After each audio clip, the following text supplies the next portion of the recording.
Oi, fala aí pessoal, bom dia. Você está escutando o Inglês no Rádio. I am your host, Foster Hodge. This is your daily dose of English.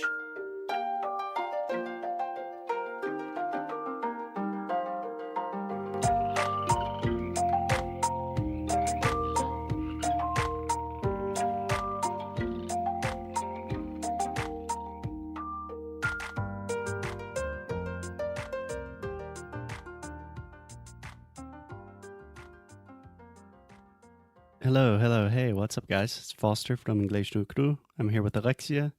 Say hey, Alexia. Hello. So Alexia, how about you tell us what we're going to talk about today? Well, we are going to continue the acronyms, but this time is for business. Okay, so just one thing, Alexia, that really open A sound, the ah. I'm hearing you say acronyms, but it's acronyms. So open your mouth wide. Acronyms. There we go. Excellent. But first, before we start this one, I'm going to say a word that I had to practice a lot since the last episode. Okay, so just to fill you guys in, if you did not listen to the last episode about acronyms, Alexia had a very difficult time saying the word determined. So, yes, Alexia? Because which it was like TBD, right? To be determined.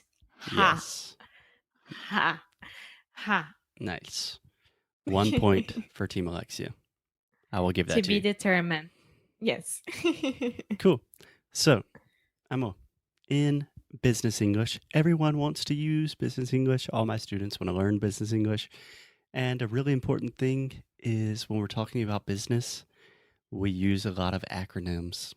I don't know why. I think it's kind of stupid, but we do it, so we have to learn it.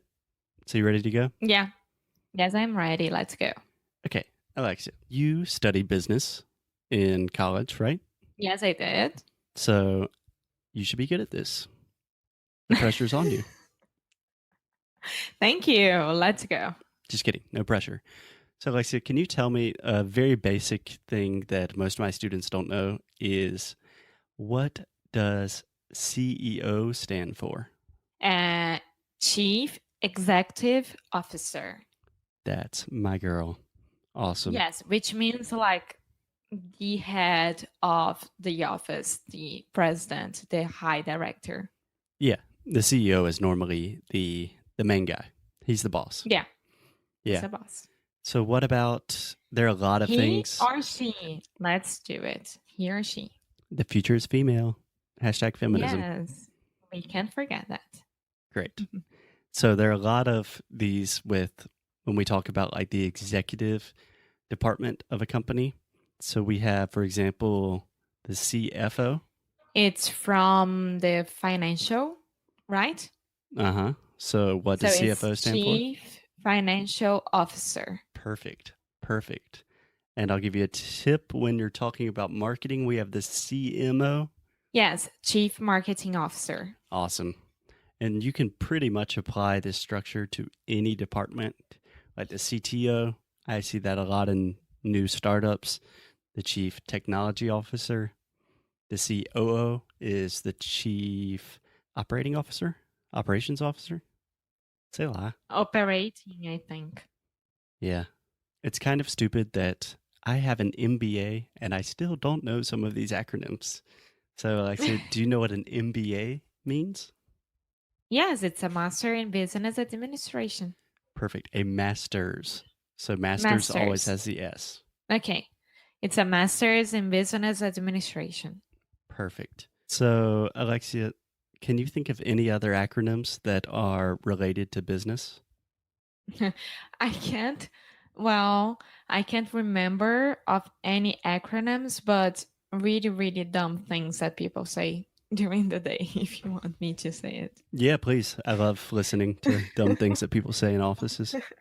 No, it's just like this.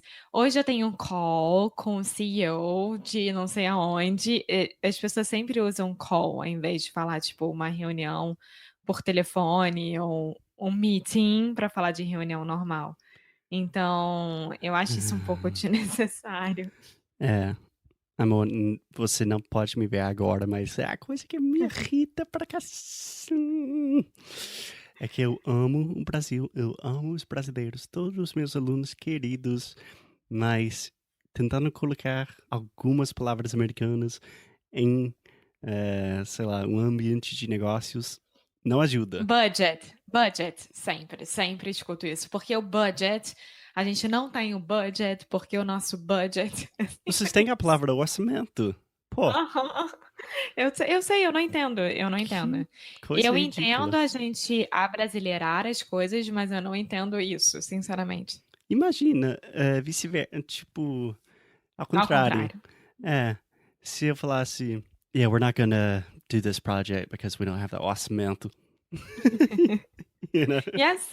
Yes, I think it's really weird, but that's fine. Yeah. So we have a phrase in English that we say, fake it till you make it. Mhm. Do you understand that? Yes, I do. Which is pretty much just try to go with the flow. Another good idiomatic expression, but just act like everything's okay and you can kind of pretend that you know what you're doing, even though you really don't. Aham. So my advice with business English is don't do that. So if you want to be like, bom, cara, quando eu estava fazendo o meu MBA e agora eu tenho call com o CEO, não é muito legal fazer isso, não. MBA a gente sempre usa, porque realmente é um nome de um curso, né, aqui. Então MBA MBA até ok. Mas o seria call, MBA, né? budget mas é em inglês, né, então é MBA na FGV, Masters in Business Administration na FGV. Eles não colocam MBA, Okay. nunca. Okay. Mas enfim. Yeah, I imagine some of my students will be mad at me for giving this rant. Alexia, do you know what DIY means? Do it yourself. Nice. Can you explain what that means? Because there's a huge movement with business, with projects, just tons of stuff happening in the US and I think Brazil with DIY. DIY, it's when you make things by yourself, literally. So I wanna think about a cloth. No, let me think about something. Think about a what? Deixa eu pensar. Quando você... Não. Eu tô 2 tentando points pegar um removed exemplo from Team muito Alexia. fácil. Vamos supor, imagine that you want a new necklace, right? But instead of buying a new necklace, you do it yourself. So you make it at home. You buy all the pieces and you learn how to make it and you do it. Great. That's a perfect example. I think the most common example in the US and Europe is IKEA. I don't know if you have IKEA in Brazil, No, we don't. but you know what it is, right? I do. I don't know if people does. So IKEA is a huge company based out of, I want to say Switzerland, but that's not right. It's a European company. And all of their furniture is DIY. So they just send you a box and then you make a couch with the materials in the box. Yes, they have stores everywhere in the world, but South America, I think. Yeah, they'll get there one day. So Alexia, just to finish things up, this is not an acronym, but it's a good business phrase and a relevant phrase, I think. Do you know another way to say when you're really doing something yourself and you're starting from the very beginning? You can say you're starting from... Zero? Yes, you can say that, but not what I was thinking of. I don't know. From scratch. From scratch, yeah. Have you heard this phrase? Scratch é tipo rascunho, right? Yes. Os primeiros rabiscos. Yeah. So if you say I'm starting something from scratch, like we are building this new business from scratch, or I am making this new recipe from scratch, that means you are starting from zero from the very beginning. You could even say that with your English. I'm starting from scratch. Last but not least, there is a good podcast called From scratch that is about starting businesses, and it interviews a lot of famous businessmen and women, and it's really good, relevant to the theme of today. That's nice. Thank you. Yeah, of course. Any questions about business, acronyms, anything like that, Alexia? Não, agora eu vou lá pra cima, sentar na minha table e mexer no meu mouse para falar com as outras pessoas e fazer um call. Ah, nem vem. Nem vem. Então tá, amor. Vamos terminar aí. Okay, guys, so I see you tomorrow, maybe, or I don't know, in 2 days. Yeah, we'll see you soon. TBA. Yes. To be announced. TBA. Or TBD, to be determined. Okay, see you, Alexia. Bye-bye. Bye.